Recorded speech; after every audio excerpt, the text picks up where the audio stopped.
Hey, what's up there, YouTube, and all you rideshare compadres? My name's Lonnie Hogan. Earlier today, I put together a video talking about how I got scammed out of $150 today by someone posing as a Uber customer support representative.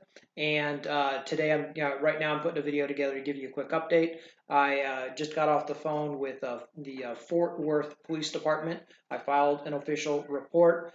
They are launching an investigation, and there's a good chance we may actually be able to catch this person. So if you didn't watch that other video or you haven't seen it yet, the real quick summary version, I'm not going to go through the whole detail of line by line what happened, but basically I got a ride request. The person's name was supposedly Susan. I went to pick up my rider the same way I would any other ride.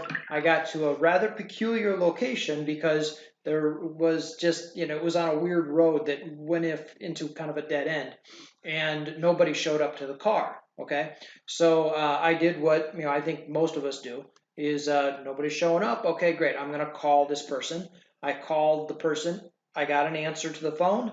I had a conversation with somebody who claimed that they were an Uber customer support representative and that the call had been intercepted from my call to the writer because I'm calling through the app. The claim here they were making was that there was a security breach or security concern.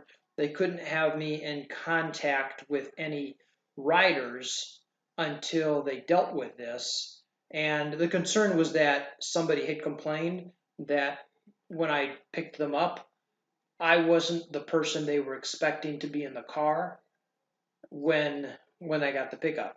That was the claim. So, and again, I'm not going to go into all the details. You can watch the other video for that. But what they ended up doing was taking me through a series of questions and verification checks. I got schooled and I got fooled. They had me convinced that it was legitimately Uber's customer support. They asked me for the information of my bank account connecting to my Uber account to receive my funds. I gave them that information. I shouldn't have. My bad. And I just hadn't put the puzzle pieces quickly to get together quickly enough to recognize what was going on. And then after I'd given them that information, I asked them a few more questions. They asked me a few more questions. I started getting increasingly suspicious that something didn't smell right. And then I asked a quick question about the rider that was supposedly supposed to show up. They hung up on me, and that's when I knew I'd been scammed. I immediately, in fact, called my bank to say, hey, look, be on the lookout. I think I just gave my credit card number to a scammer. Before I even I was looking up the phone number on the phone to call my bank. I got an inbound phone call from my bank, and it was from the crime, fraud, and suspicious activities division because they had just witnessed somebody try to do um, uh, pop pay withdrawals out of my account 3 separate times in various amounts, or right around the $50 range. So about 150 bucks altogether that they pulled. It looks like it's going to be okay. I'll get that money back. We caught it very quick. The bank understands what happens. The credit card, or the debit card, I mean, has already been destroyed, and new ones in the mail. But this is a scam specifically targeting rideshare drivers. Okay, so if you drive for Lyft or if you drive for Uber, there is a small but still distinct chance that you will receive a ride request. And when you go to honor that ride request, you're not going to pick up an actual real person.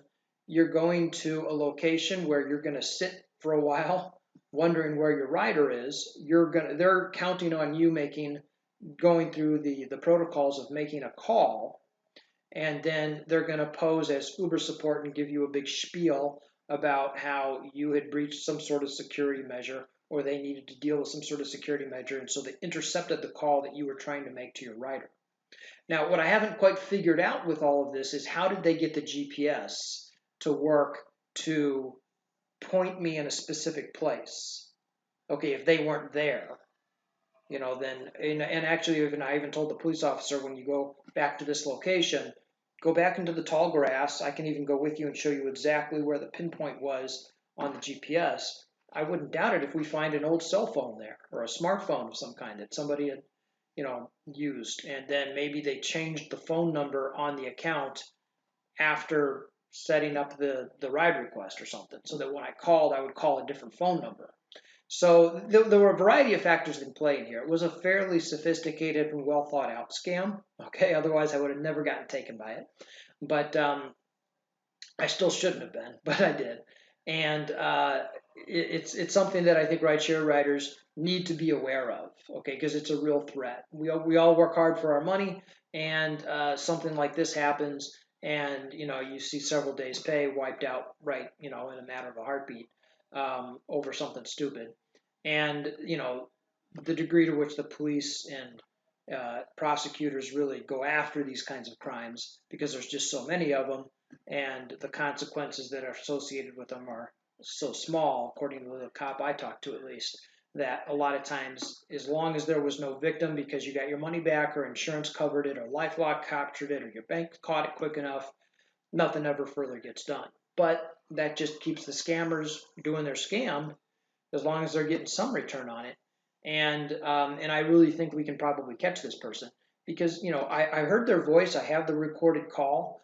There's a phone number attached to this account. They had to create a real account in order to do this. Now, it's probably using identity theft. I mean, the name on the account when I talked to Uber was Susan Jones, and that just to me screams alias. But we'll see. We're going to see if there's any kind of a thumbprint, a fingerprint, a clue that can get us to the identity of the real person. And letting you guys know about all of this is part of that process too, because now that you have heard my story about what happens, you know what to look out for. So my little summary here and update went a little longer than I thought, but this is critical information, I think, for all of us, for all of our safety, and for the well-being of all rideshare drivers. So I wanted to make sure I got it out there. If this was helpful, or if you have any remarks, questions, by all means, use the comments box. I'll check it and make sure I respond to each and every question. Give me a thumbs up, or even a thumbs down if you feel inclined. Anything that shows engagement, because we want this video to get out there and for as many people to see it as possible. And I do have a few other videos on rideshare topics. If you feel like subscribing, if you got some value, by all means do so. But mostly, let's get the word out that there are people targeting rideshare drivers right now, trying to scam you out of your hard-earned money. Okay, let's get the word out on that. Okay, that's all I have for now, and I'll keep you updated on as this develops. Cheers.